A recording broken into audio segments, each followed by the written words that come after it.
La explicación un poco de esa dualidad que decíais también en las respuestas, la vamos a obtener de dos formas. Mirad, primero, el terreno de la innovación tenemos que plantearlo desde un punto de vista, digamos, en función de lo que podría ser el tipo. Continuando con el símil que estamos viendo, un profesor o profesora podría seguir tres rutas, tres caminos distintos. Una ruta son proyectos de I+D+I, que estos son innovaciones que se hacen en el marco de una convocatoria pues, nacional o internacional, y donde el objetivo de ese proyecto es hacer una innovación que tenga un alcance global. Es decir, que sería una innovación de, pues por ejemplo, cuando se hizo la pizarra electrónica, se construyó un producto que iba a servir para cualquier ámbito educativo. Hay otro camino que se llama institucional, que son las innovaciones que hace la institución. Aunque suene a leyenda urbana, aunque suene raro, aunque nos parezca que las instituciones no hacen innovación, sí que la han hecho. Y, por ejemplo, en los años 80, las instituciones educativas, las universidades, pues promocionaban y luchaban para que los contenidos de los profesores y de las profesoras de su universidad los pusieran en digital. Antes en ese momento, lo que teníamos eran los contenidos, pues como mucho pasados a máquina o a mano. Entonces, lo que se quería es que todo eso se pusiera por ejemplo, en un Word, los contenidos que podrían ser unos apuntes. Posteriormente, lo que se hizo fue que esos contenidos se compartieran con el alumnado a través de sistemas e-learning. Vosotros tenéis en Moodle. Bueno, pues en su momento fue una innovación poner sistemas e-learning para que, por ejemplo, el alumnado pudiera compartir esos contenidos. La iniciativa UCW de poner las asignaturas en abierto para que todo el mundo mundial viese esos contenidos. Y ahora os sonarán los MOOC. Los MOOC es algo que están haciendo las universidades para socializar la formación. Pero todo eso se hace en lo que podríamos llamar una ruta institucional. Y después hay una tercera ruta que es la que el profesorado pueda aplicar en el aula. A esta ruta se la suele llamar innovación docente. Por eso muchas veces oiréis innovación educativa.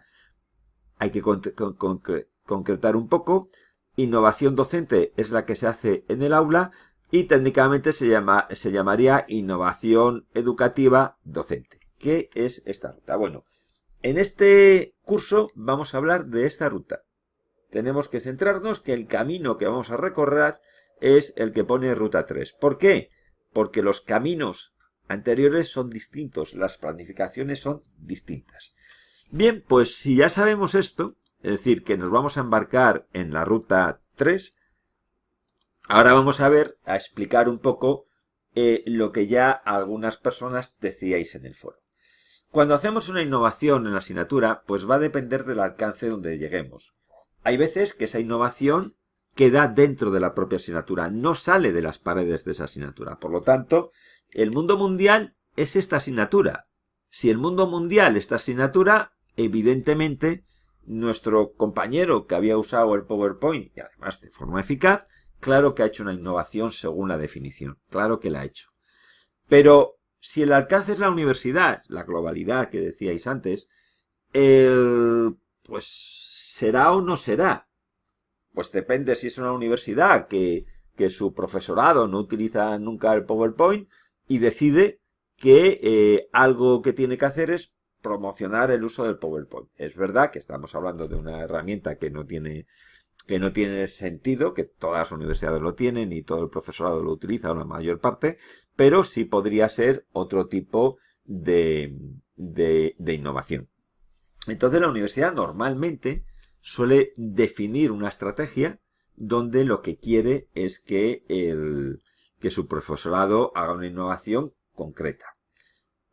Otro aspecto es que queramos que esta innovación que he hecho en mi contexto la pueda llevar a un congreso internacional. Pues ahí ya no importa lo que diga el profesor de la asignatura, no importa lo que diga la universidad. El Congreso Internacional, normalmente, lo que se basa es en un estado del arte mundial y lo que mira es si ese trabajo que has hecho tiene una repercusión suficiente para que se pueda contar en un foro internacional como puede ser un congreso científico. Tienen sus normas, tienen sus líneas, tienen sus rúbricas de evaluación. Y ya si queremos publicarlo en una revista científica, JCR Q1, por lo mismo, va a tener unos criterios distintos. Por lo tanto, como veis, todo va a depender del alcance donde queramos llevar esa innovación. Si lo queremos en nuestro ejemplo concreto, es verdad que no salía de esta zona de confort. En el momento que saliera en estas zonas, pues evidentemente nadie lo iba a considerar como innovación. Por lo tanto, esta idea que se llama alcance de la innovación, lo que vosotros habéis llamado puntual, globalidad o innovación a medias, pues responde a esta situación. Es verdad que cuando muchas universidades comenzaron a aplicar la innovación educativa, lo que quería era animar al profesorado a hacer esa innovación educativa. Por lo tanto, en algunas universidades y sobre todo en las primeras convocatorias, se admitía casi cualquier cosa como innovación educativa, porque el objetivo era precisamente que se comenzara a hacer, que se comenzara a plantear. Por esa razón, muchas veces cuando en esa universidad se hacía innovación y se trataba de llevar a un congreso internacional, no lo admitía, ni tampoco en una revista. Esta situación es una situación real y desde entidades como CINAIC, el congreso que hablábamos antes, que se organiza con Marisa y otras 4 universidades y el Ministerio de Educación y el Ministerio también de Industria, se trabajó no solo en hacer un congreso, sino en romper estas barreras. ¿Y cómo se rompían esas barreras? Pues, por ejemplo, haciendo una planificación con una serie de criterios que nos permitieran saber ya a dónde íbamos a llegar.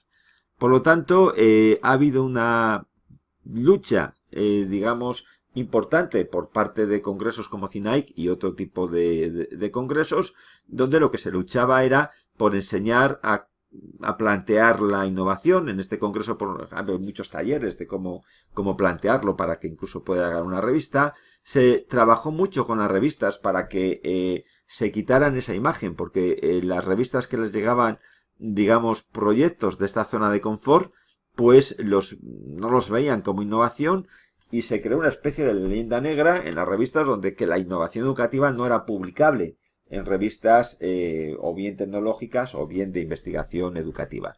Bueno, pues toda esa situación, todo eso es el terreno que nos vamos a encontrar en la innovación educativa. Ahora mismo, hoy, es verdad que casi todo se planifica con este alcance. En vuestra universidad hay 3 objetivos de la innovación educativa. Por un lado, en el programa de innovación docente que tenéis, se dice que lo que se quiere es llegar a un mayor número de profesorado y potenciar que el profesorado se anime. Se dice que se quiere tener un impacto de cambio del modelo formativo en la mejora de la docencia de la universidad. Y se dice también que se pretende que esas experiencias de innovación lleguen a foros internacionales. Como veis, en vuestro caso, se está planificando a este nivel. Por lo tanto, si planificamos a este nivel, evidentemente tenemos que saber cómo plantear esa innovación para que llegue a este sitio. Bueno, pues esto es un poco la idea del terreno, de conocer el terreno que tenemos en esa innovación educativa docente.